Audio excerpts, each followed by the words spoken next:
Aisha is stronger than her brother. Gashi nan yana biyawa dalla-dalla ita kuma tana bin shi. Dan uwanta. Ƙarfi? Haka ɗaya bayan ɗaya kowa zai zo ya biya nasa karatun, shi kuma yana sauraro yana gyarawa har sai kowa ya gama. Kullum kuma hidimar kenan. Above the law. Whatever. Sunana Lawan Ali Mai Taya, a kuma Gombe na yi makaranta.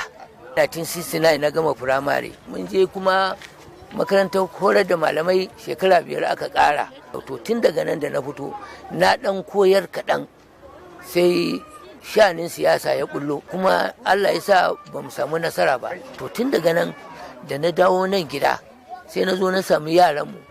Akwai ƙarancin ilimi a gare su da kuma koyarwa. Dalilin da ya sa sai na so ma koyarwa 'ya'yanmu, 'ya'yana da 'ya'yan ƙanena da sauran makwauta.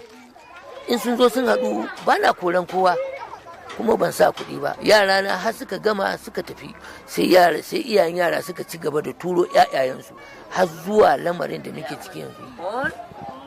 A irin yadda ake kuka cewa karatu mai inganci ya yi karanci koko ya yi tsada a Najeriya a yau musamman ga marasa ƙarfi, sai ga wannan bawan Allah ya tara yara kofar gidansa da ke unguwar Idi mai barkono kusa da kasuwar New Market a Jos da niyyar sai ya ba su ilimi mai inganci kyauta. Yaro in dai bakinsa ya bude zai iya kiran harafi ko yarinya za ta iya kiran harafi.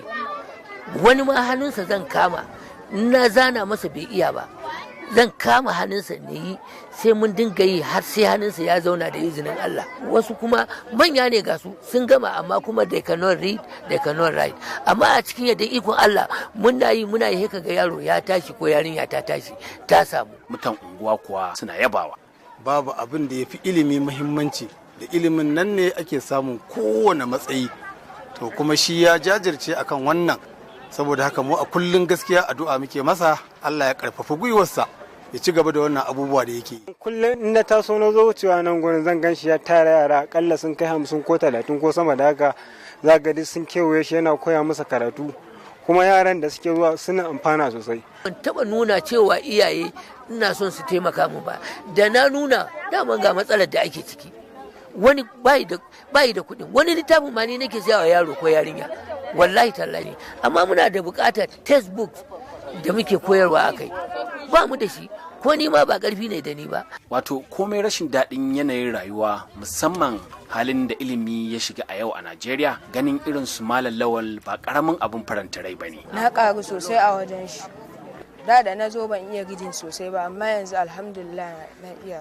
Da ban iya mas ba gaskiya, amma da na fara zuwa yana koya na iya mas. Yanzu mas in ya bani zan yi kuma ba tare da na ɓaci da ko ina ba. Zan kawo mishi zai duba ya gani, har ta kai ma ni ina koya ma wasu wanda ba su iya ba.